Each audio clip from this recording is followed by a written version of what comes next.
Welcome! We have traveled back through the millennia, and the air here is thin, sharp, ancient. We stand at 3,850 meters above the sea on a wind-swept plateau where the sky presses down upon stone monuments that have defied time itself. This is Tiwanaku, the lost empire of the Andes, a civilization that transformed one of Earth's most unforgiving landscapes into the beating heart of an empire that dominated South America for over 1,000 years. Look at these massive blocks of andesite surrounding us. Some weigh more than 100 tons, carved with such precision that no mortar was needed to hold them together. These stones were dragged across 10. Welcome! We have traveled back through the millennia, and the air here is thin, sharp, ancient. We stand at 3,850 meters above the sea on a wind-swept plateau where the sky presses down upon stone monuments that have defied time itself. This is Tiwanaku, the lost empire of the Andes, a civilization that transformed one of Earth's most unforgiving landscapes into the beating heart of an empire that dominated South America for over 1,000 years. Look at these massive blocks of andesite surrounding us. Some weigh more than 100 tons, carved with such precision that no mortar was needed to hold them together. These stones were dragged across 10 kilometers of highland terrain by a people who possessed neither the wheel nor draft animals stronger than the llama. Yet they built pyramids, temples, gateways to the gods, and agricultural systems so sophisticated they supported 40,000 people in this capital city alone. Over the next 8 episodes, we will journey from the very beginning of this civilization, when simple farming villages first appeared along the shores of Lake Titicaca around 1500 BCE. We will witness the rise of master stonemasons and hydraulic engineers who conquered altitude and climate. We will walk through the streets at the height of Tiwanaku power, when this city was a pilgrimage destination for hundreds of thousands, when trade caravans stretched from the Pacific coast to the Amazon basin. We will explore the workshops where artisans created textiles finer than anything Europe would produce for centuries, where metallurgists forged bronze tools and golden ornaments. And we will confront the mystery of how this mighty empire collapsed in less than a century, brought down by a drought so severe it still echoes in ice cores drilled from Andean glaciers. This is not just a history lesson. This is a complete journey through time, from the first raised agricultural fields to the moment the Inca Empire inherited Tiwanaku's architectural secrets 4 centuries after its fall. What you are about to see shaped the entire Andean world. The techniques pioneered here, the religious iconography carved into that gateway of the sun behind us, the very concept of high-altitude urban civilization, all of it began in this place. Some of the greatest mysteries of human achievement are hidden in these stones. How did they move such massive blocks without modern technology?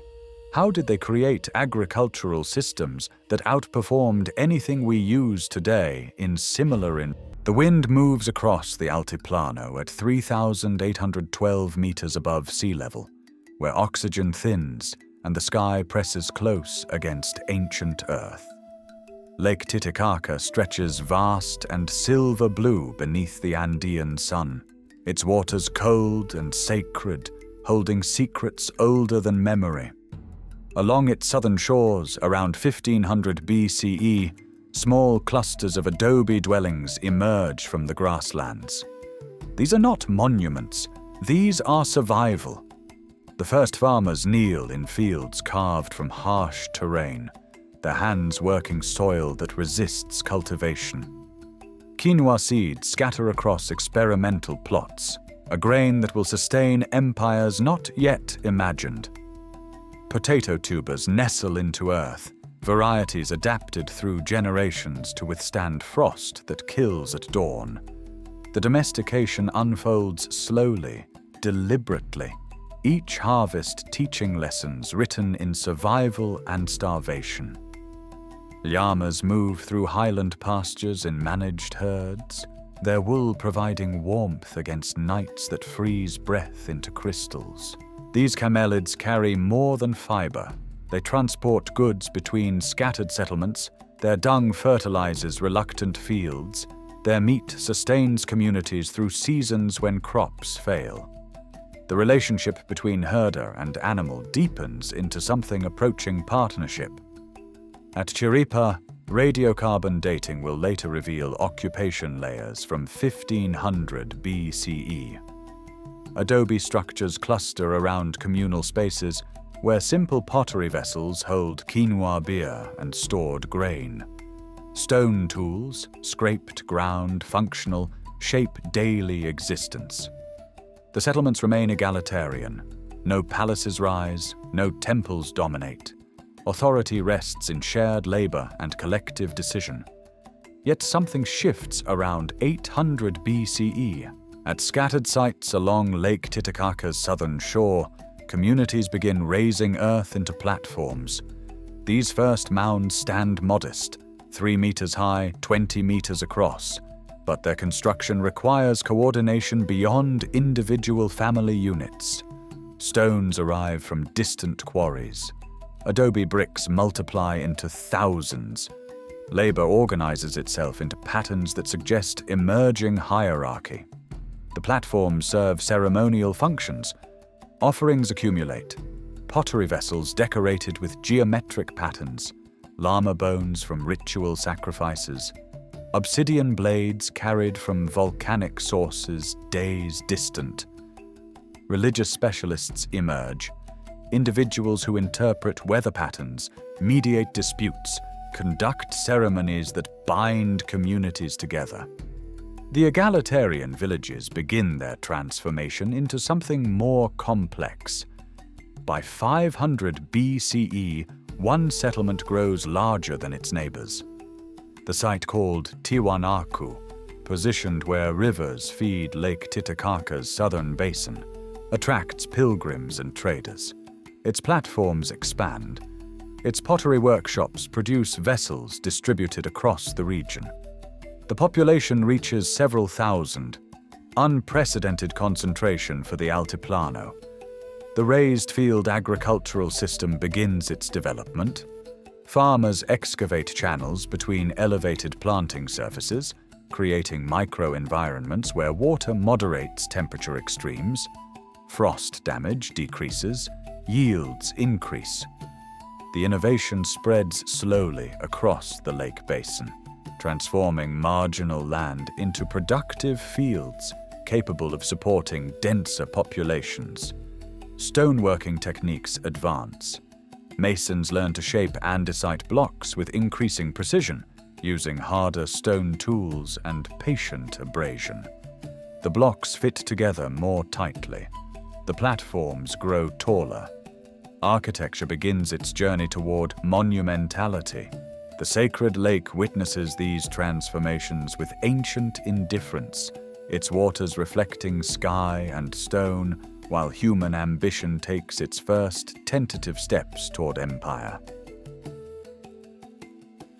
The settlement consolidates between 500 and 300 BCE, drawing populations from scattered lakeside villages toward a single focal point.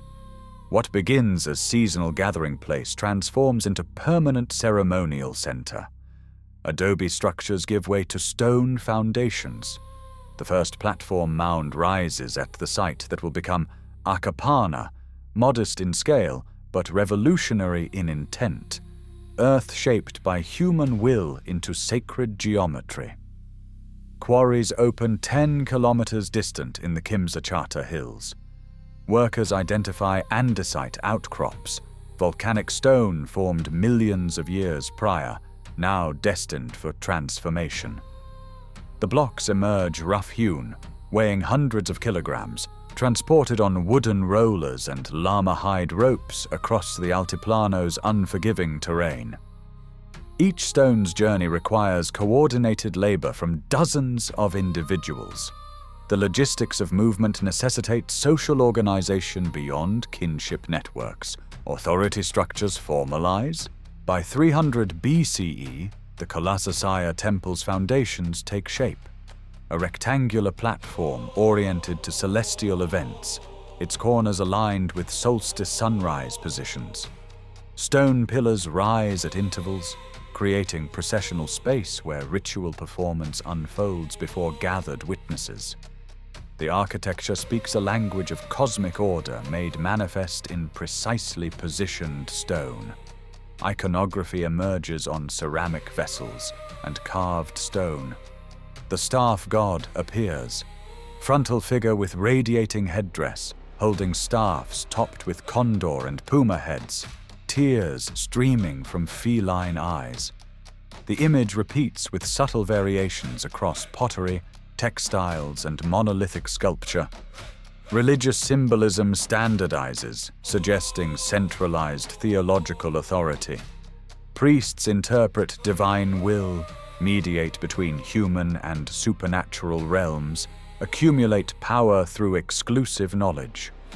Population concentrates. By 200 BCE, 5,000 to 10,000 individuals occupy the growing ceremonial center and surrounding settlements. Craft specialization intensifies. Potters produce ceremonial vessels in dedicated workshops. Weavers create textiles with increasingly complex geometric patterns.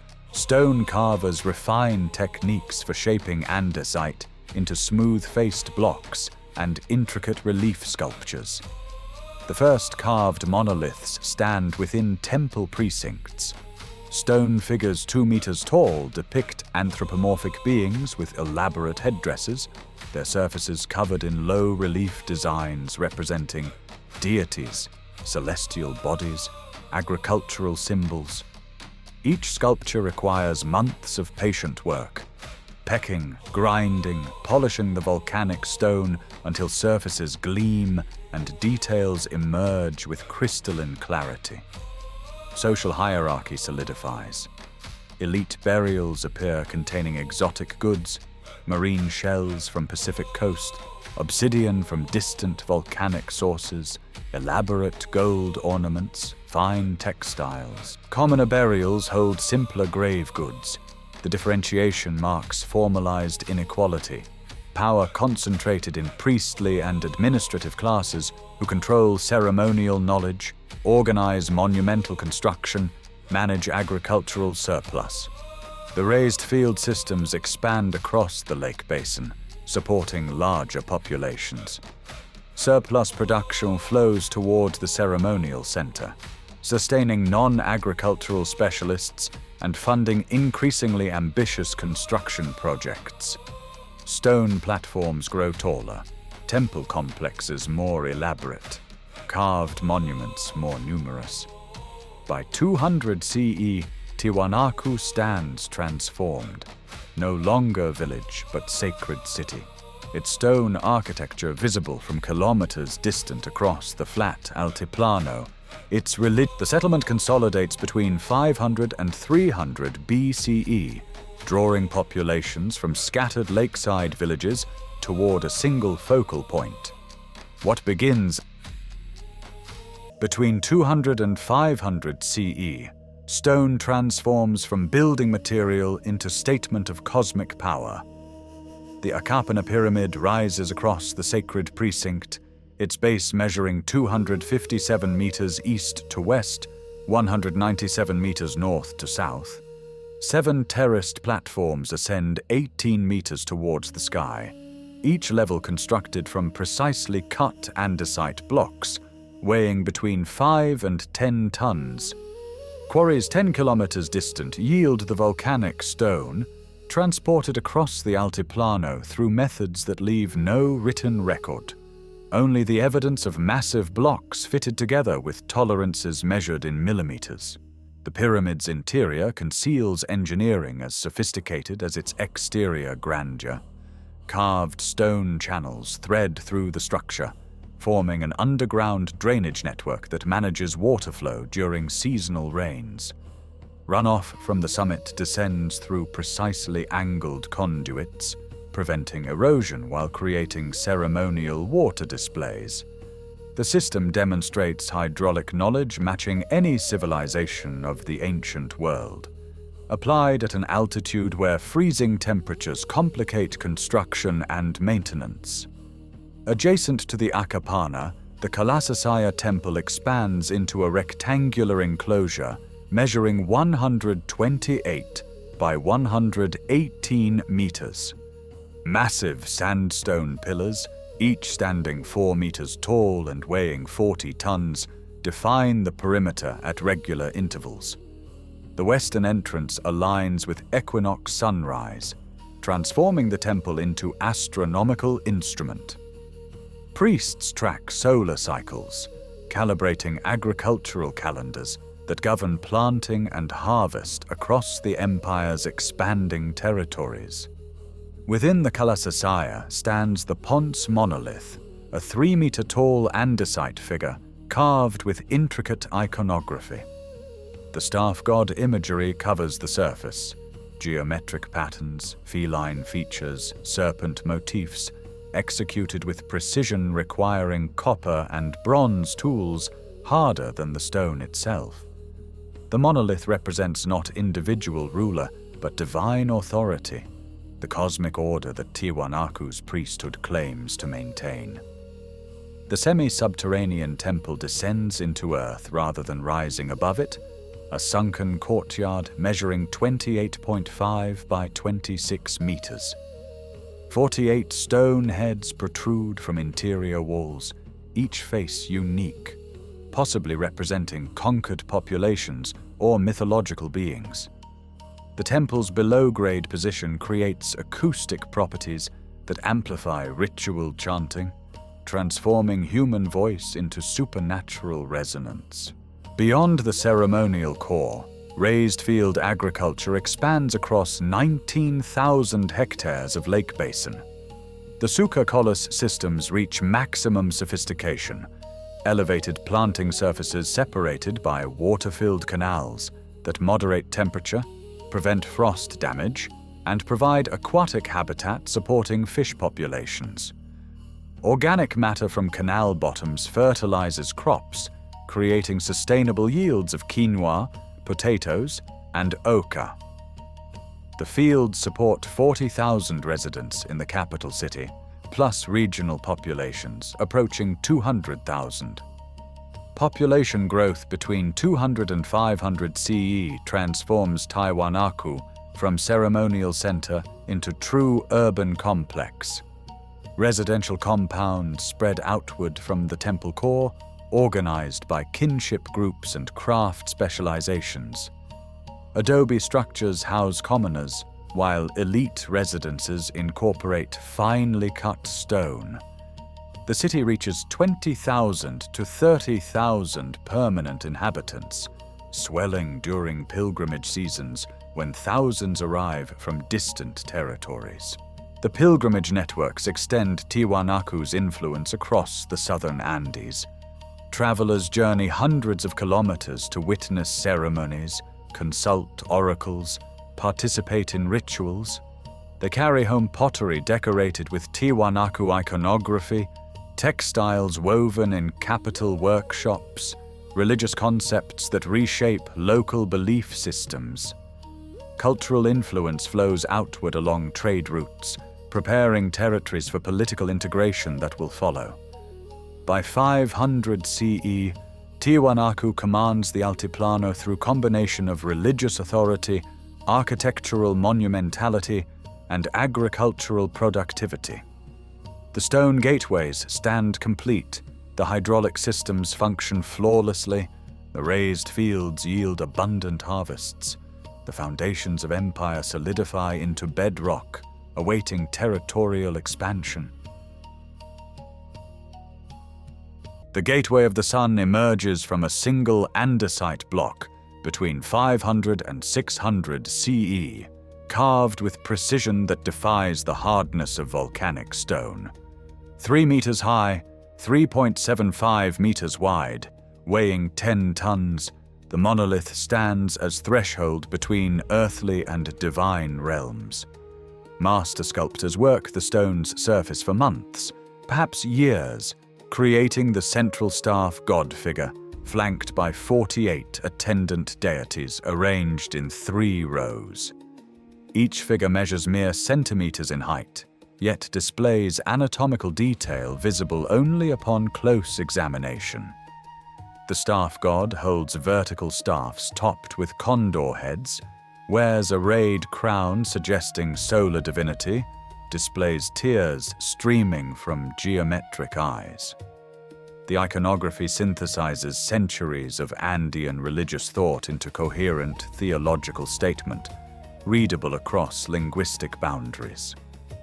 The gateway's placement atop the Kalasasaya platform creates deliberate astronomical alignment. During equinoxes, sunrise viewed through the portal illuminates specific points within the temple complex, marking agricultural calendar transitions. Priests calculate planting and harvest schedules using these celestial observations, transforming astronomical knowledge into agricultural productivity, religious authority into practical governance.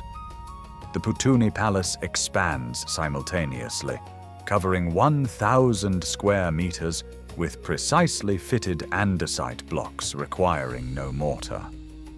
Interior courtyards feature underground drainage channels directing rainwater through carved stone conduits. Room divisions suggest administrative functions, storage chambers for tribute goods, audience halls for receiving provincial delegations, residential quarters for elite families. The architecture demonstrates Tiwanaku's evolution from ceremonial center into administrative capital managing far-flung territories. The semi-subterranean temple reaches completion around 600 CE, measuring 28.5 by 26 meters, sunk 2 meters below ground level. 48 stone heads project from interior walls, each carved with distinct facial features suggesting diverse ethnic populations under Tiwanaku authority. Some heads display cranial deformation practiced by elite classes, others show naturalistic proportions. The variation documents empire's multi-ethnic composition, religious ideology's capacity to integrate diverse peoples through shared ceremonial participation. Stone carvers' perfect techniques, allowing blocks weighing over 100 tons to fit together with gaps measuring less than 1 millimeter.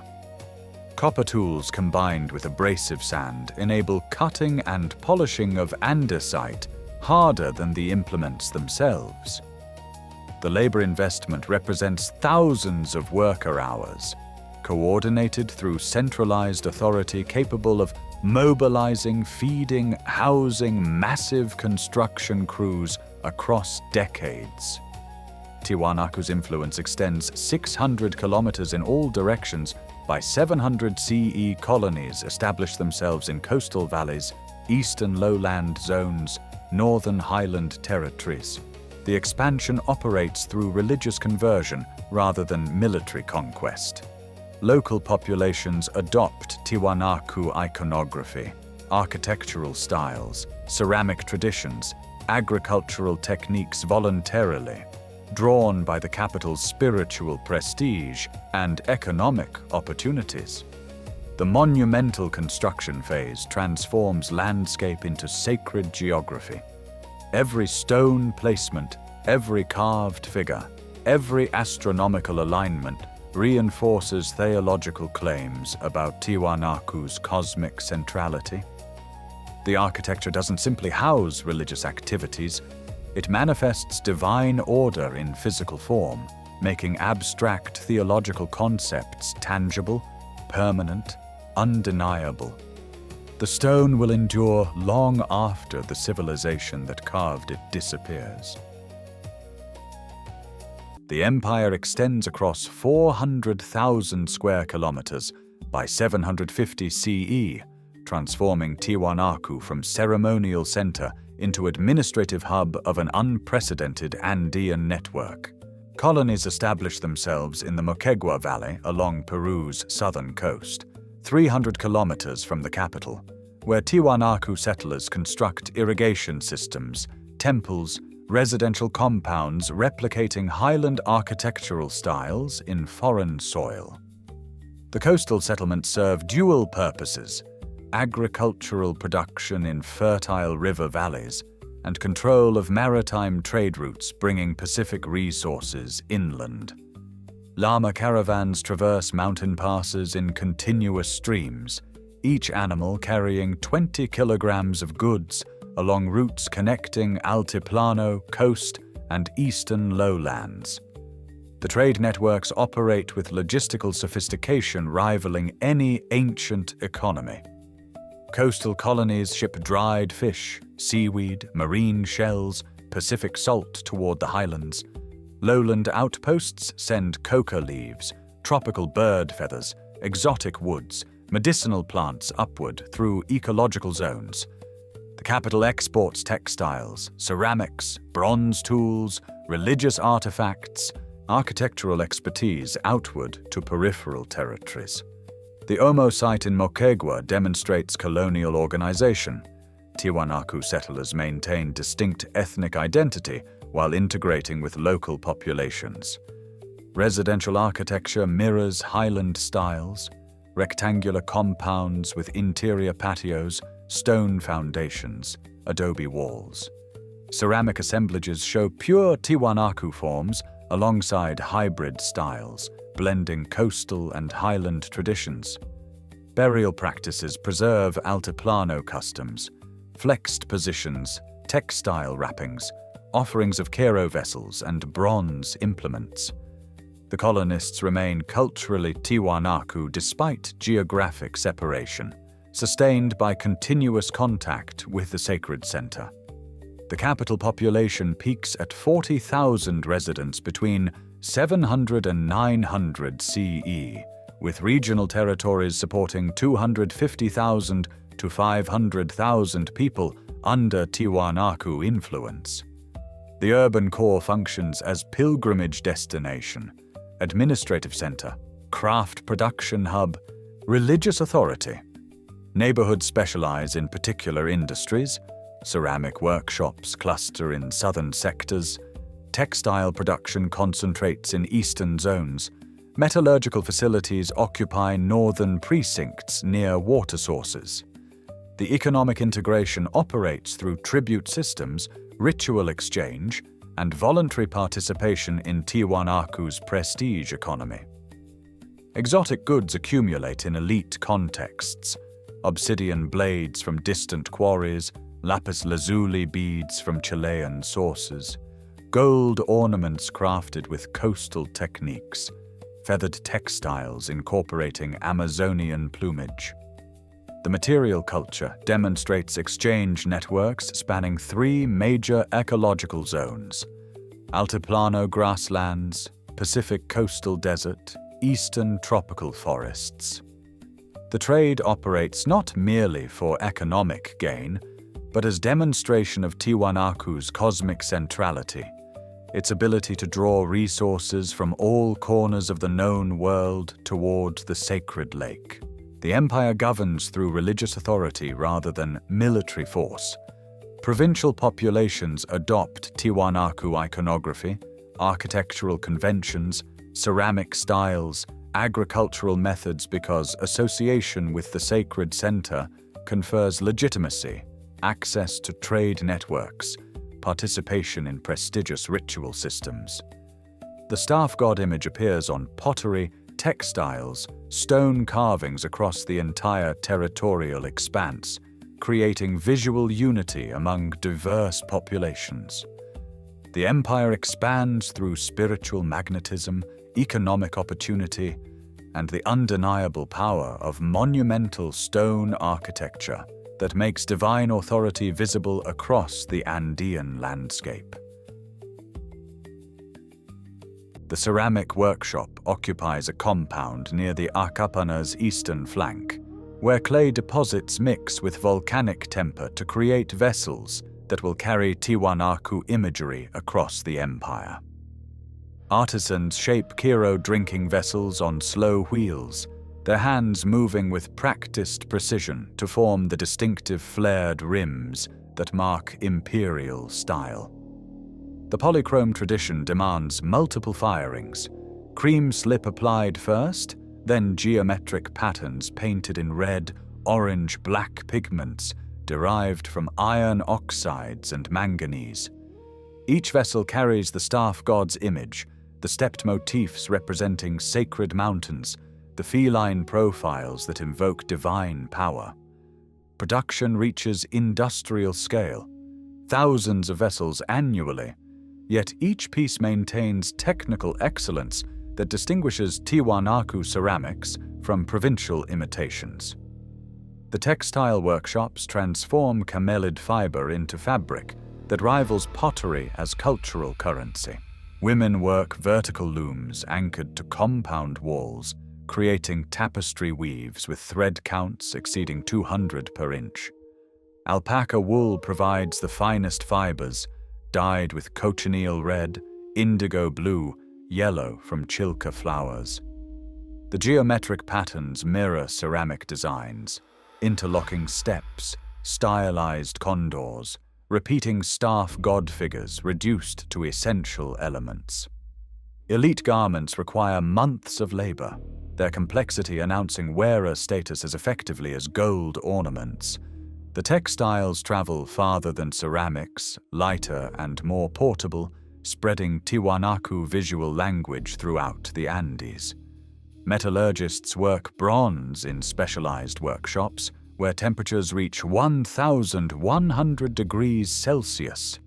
The copper tin alloy, 12% tin for optimal hardness, produces tools superior to pure copper, axes that hold edges, chisels that carve andesite, agricultural implements that withstand repeated use. Gold workshops occupy separate compounds where hammering and repoussé techniques transform nuggets from eastern river valleys into ceremonial ornaments, pectorals displaying staff god imagery, ear spools indicating elite status, masks for ritual use. The metalworkers master techniques that will influence Andean metallurgy for centuries. Beyond the urban core, raised fields stretch across the landscape in geometric precision. Farmers tend platforms separated by water-filled canals that moderate temperature extremes, extend growing seasons, concentrate nutrients. Quinoa and potatoes thrive in conditions that would defeat conventional agriculture. The Sucacola system produces 10 tons per hectare, supporting urban populations that would otherwise starve at this altitude. Llama herds graze surrounding grasslands, providing meat, wool, transport, and dung for fuel in a treeless environment. The social hierarchy manifests in residential architecture. Elite compounds near ceremonial centers feature precisely fitted stone walls, interior courtyards, multiple rooms with plastered surfaces. Commoner dwellings cluster in peripheral zones, adobe structures with thatched roofs, single rooms housing extended families. Yet even commoners participate in the ceramic tradition, the textile production, the agricultural systems that define Tiwanaku identity. The city functions as integrated organism, where specialized labor creates surplus. Surplus enables monumental construction, and monuments reinforce the religious authority that organizes the entire system. Daily life revolves around production rhythms synchronized with ceremonial calendars, agricultural cycles, and the eternal presence of sacred architecture dominating the skyline. The rains diminish first in subtle increments that escape immediate notice. Between 900 and 920 CE, precipitation patterns shift across the Altiplano, wet seasons arriving later, ending earlier, delivering less moisture to the raised fields that sustain 40,000 urban residents. Lake Titicaca's shoreline recedes centimeter by centimeter, exposing mudflats where fishing communities once anchored reed boats. The Suca colus nearest the lake require longer irrigation channels, more labor to maintain water flow, increased effort for yields that begin declining despite intensified cultivation. By 950 CE, the drought establishes itself as permanent condition rather than temporary fluctuation. Ice cores extracted from Quelcaya Glacier 600 kilometers northwest preserve the chemical signature of this transformation. Oxygen isotope ratios indicating 3 decades of severely reduced precipitation, dust layers marking intensified wind erosion across desiccated landscapes. Lake Titicaca's water level drops 12 meters between 950 and 980 CE, stranding port facilities, exposing former lake beds, severing the hydraulic connections that fed the raised field networks. Irrigation channels designed for reliable water supply now carry intermittent trickles, then dry completely during critical growing seasons. The agricultural foundation crumbles with devastating speed. Raised fields farthest from remaining water sources fail first, their carefully constructed soil beds drying into hardpan, their drainage channels filling with wind-blown sediment. Farmers abandon peripheral field systems by 970 CE, concentrating labor on zones nearest surviving water sources. But even concentrated effort cannot compensate for systemic collapse. Quinoa harvests decline by half, then 3/4. Potato yields drop below subsistence levels. The surplus that enabled 40,000 people to inhabit a ceremonial center evaporates as completely as the vanished rains. Trade networks disintegrate as caravans find nothing worth transporting from a capital that can no longer feed itself. Coastal colonies in Moquegua Valley sever administrative ties by 980 CE, their populations reorienting toward local subsistence rather than imperial integration. Eastern settlements cease sending tropical goods, feathers, coca, hardwoods, to a center that offers no reciprocal value.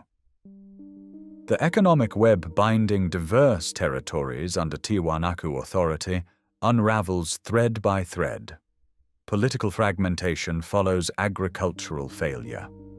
Regional centers that once acknowledged Tiwanaku's religious supremacy assert independence as the capital's population scatters. Priestly elites who commanded authority through control of ceremonial knowledge find their power meaningless when fields produce no crops, when pilgrims cease arriving, when the cosmic order they claimed to maintain visibly fails. By 990 CE, the urban population drops below 10,000. Residential compounds empty, their occupants dispersing to smaller settlements where localized water sources might sustain reduced populations. The city empties between 995 and 1000 CE. Ceramic workshops cease production, their kilns cooling permanently. Textile looms fall silent. Metallurgical furnaces extinguish. The Acapana pyramid stands abandoned, its drainage channels dry, its ceremonial platforms deserted. The gateway of the sun casts shadows across empty plazas where no processions gather. The Kalasasaya temple's stone pillars frame vacant courtyards. Wind erodes exposed adobe walls, scatters roof thatch, fills interior spaces with drifting sand. By 1100 CE, Tiwanaku exists only as ruin. Scattered Aymara communities inhabit the surrounding region, preserving fragments of agricultural knowledge, ceramic traditions, textile techniques, but the integrated civilization that created monumental architecture has dissolved. The raised fields lie abandoned, their geometric precision slowly degrading. The empire of the Altiplano has ended, victim of climate change that no amount of engineering skill or religious authority could overcome. The ruins endure through centuries of silence, stone monuments weathering into the Altiplano landscape, while knowledge fragments scatter among successor peoples. Aymara communities settling the region after 1100 CE preserve agricultural techniques in oral tradition. The principles of raised field construction, quinoa cultivation methods, llama herding practices, though the scale and integration of Tiwanaku's systems remain beyond recovery. Ceramic styles continue in simplified forms, the staff god imagery persisting in textile patterns and ritual objects, transformed but recognizable. The Inca arrive in the 15th century, their architect studying the precision stonework with reverence bordering on awe. Between 1438 and 1471 CE, Inca masons examine how andesite blocks fit without mortar, how massive stones interlock through subtle angles and recessed joints. These techniques migrate to Cusco, appearing in Sacsayhuaman's walls and Coricancha's foundations. Inca origin myths incorporate Tiwanaku, claiming the site as the birthplace of Manco Capac, their legendary founder. The gateway of the sun becomes pilgrimage destination, its carved deity reinterpreted within Inca cosmology. Spanish chronicler Pedro Chieza de León reaches the ruins in 1549, recording local testimonies with careful attention.